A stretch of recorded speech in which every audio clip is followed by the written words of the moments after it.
with a grateful heart, give thanks to the Holy One. Genesis 10. These are the records of Noah's sons, Shem, Ham, and Japheth, to whom descendants were born after the flood. Japheth's descendants included Gomer, Magog, Madai, Javan, Tubal, Meshech, and Tiras. Gomer's descendants included Ashkenaz, Rephath, and Togarmah. Javan's descendants included Elisha, Tarshish, Kittim, and Dodanim, from whom the coastal nations spread into their own lands and nations, each with their own language and family groups. Ham's descendants included Cush, Egypt, Put, and Canaan. Cush's descendants included Saba, Havilah, Sabta, Ramah, and Sabteka. Ramah's descendants included Sheba and Dedan. Cush fathered Nimrod, who became the first fearless leader throughout the land. He became a fearless hunter in defiance of the Lord. That is why it is said, like Nimrod, a fearless hunter in defiance of the Lord. His kingdom began in the region of Shinar with the cities of Babylon, Erech, Akkad, and Calneh. From there he went north to Assyria and built Nineveh, Rehoboth-ir, and Calah, along with Resen, which was located between Nineveh and the great city of Calah. Egypt fathered the Luddite, the Anamites, the Lehabites, the Naphtuhites, the Pathrusites, the Casluhites, from which came the Philistines, and the Caphtorites. Canaan fathered Sidon his firstborn, along with the Hittites, the Jebusites, the Amorites, the Girgashites, the Hivites, the Arkites, the Sinites, the Arvadites, the Zemarites, and the Hamathites.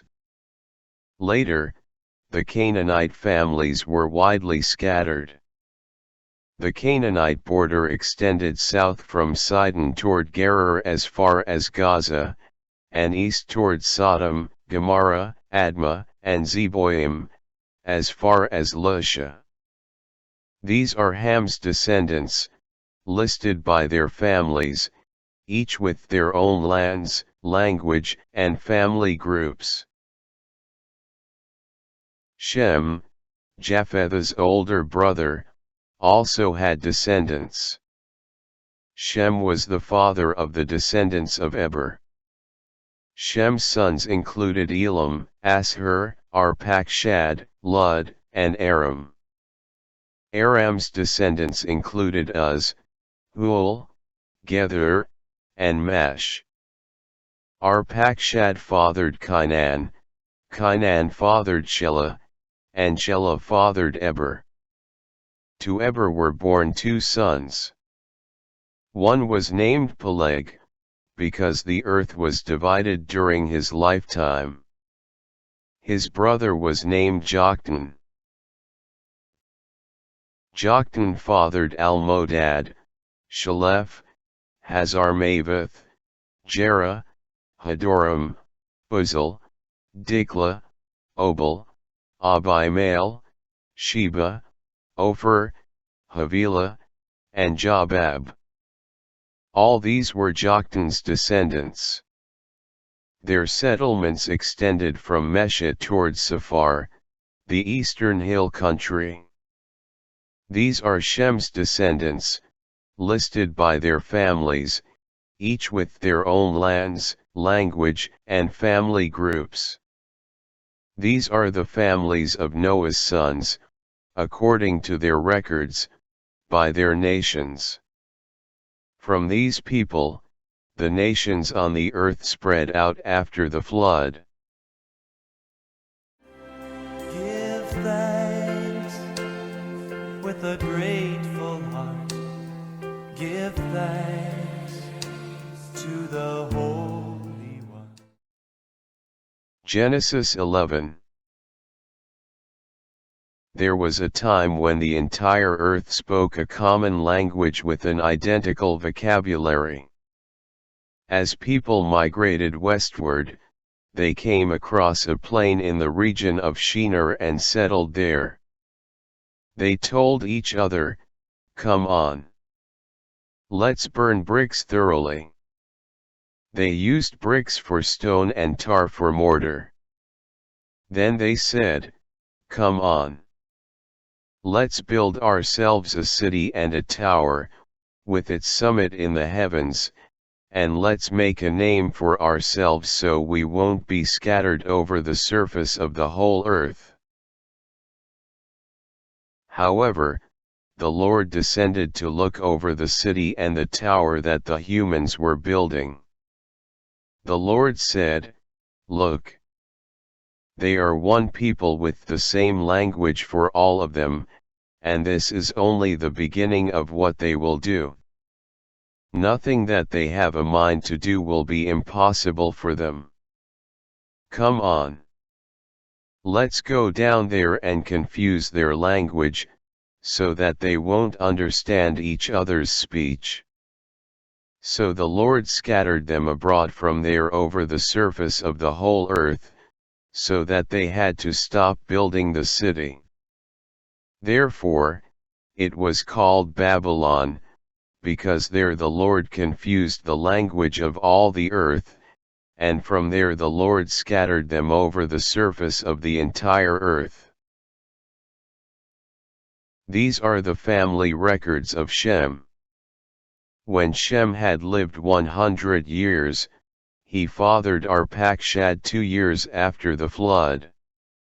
Shem lived 500 years after he fathered Arpachshad and had other sons and daughters.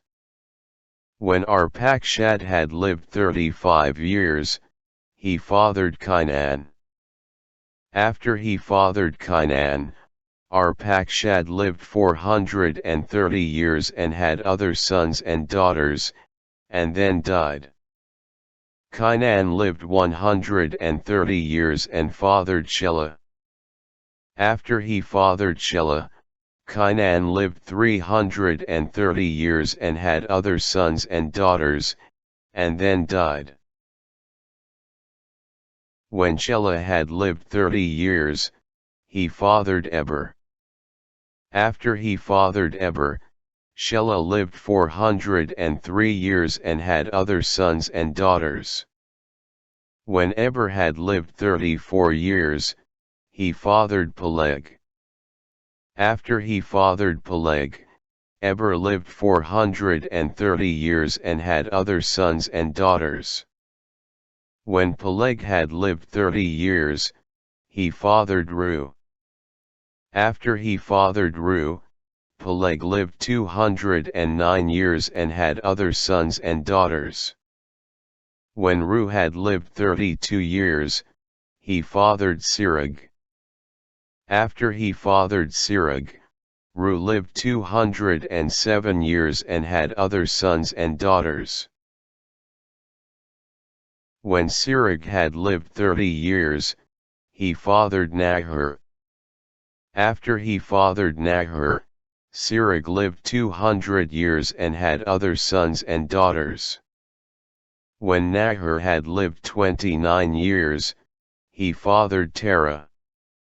After he fathered Terah, Nahor lived 119 years and had other sons and daughters. When Terah had lived 70 years, he fathered Abram, Nahor, and Haran. Now these are the family records of Terah. Terah fathered Abram, Nahor, and Haran fathered Lot. Haran died during his father's lifetime in the land of his birth, that is, in Ur of the Chaldeans. Abram and Nahor took wives for themselves. The name of Abram's wife was Sarai, and the name of Nahor's wife was Milcah. She was the daughter of Haran, who was the father of Milcah and Iscah.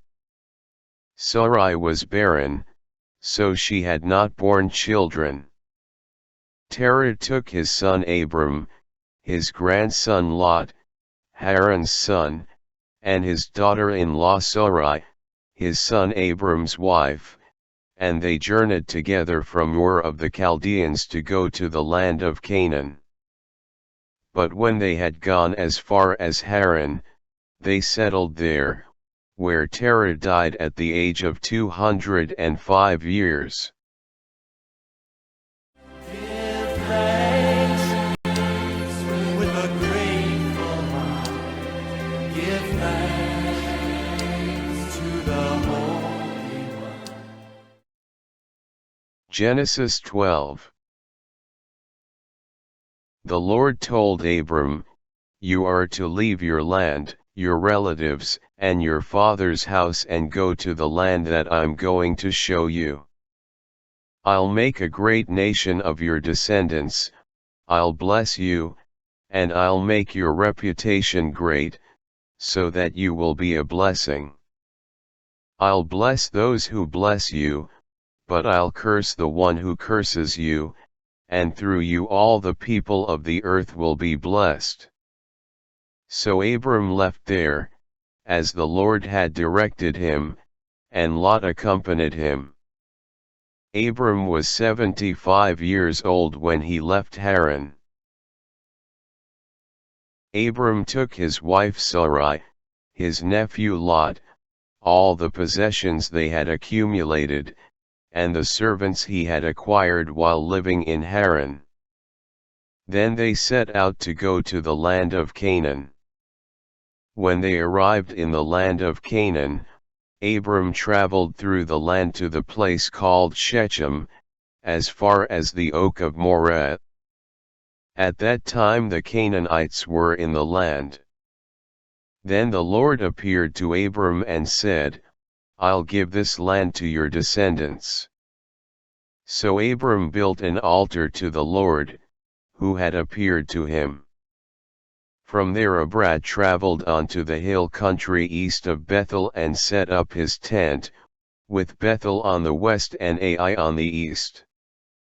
There he built an altar to the Lord and called on the name of the Lord. Then Abram traveled on, continuing into the Negev. There was a famine in the land, so Abram went down to Egypt to live because the famine was so severe. When he was about to enter Egypt, he told his wife Sarai, "Look, I'm aware that you're a beautiful woman. When the Egyptians see you, they will say, 'She is his wife.' Then they'll kill me, but allow you to live. Please say that you are my sister, so things will go well for me for your sake. That way, you'll be saving my life." As Abram was entering Egypt, the Egyptians noticed how beautiful Sarai was. When Pharaoh's officials saw her, they brought her to the attention of Pharaoh and took the woman to Pharaoh's palace. He treated Abram well because of her, so Abram acquired sheep, oxen, male and female donkeys, male and female servants, and camels. But the Lord afflicted Pharaoh and his household with severe plagues because of Sarai, Abram's wife. Pharaoh summoned Abram and asked, "What have you done to me? Why didn't you tell me that she was your wife? Why did you say, 'She is my sister,' so that I took her as a wife for myself? Now, here is your wife. Take her and get out." So Pharaoh assigned men to Abram, and they escorted him, his wife, and all that he had out of the country. Give thanks with a grateful heart. Give thanks to the Holy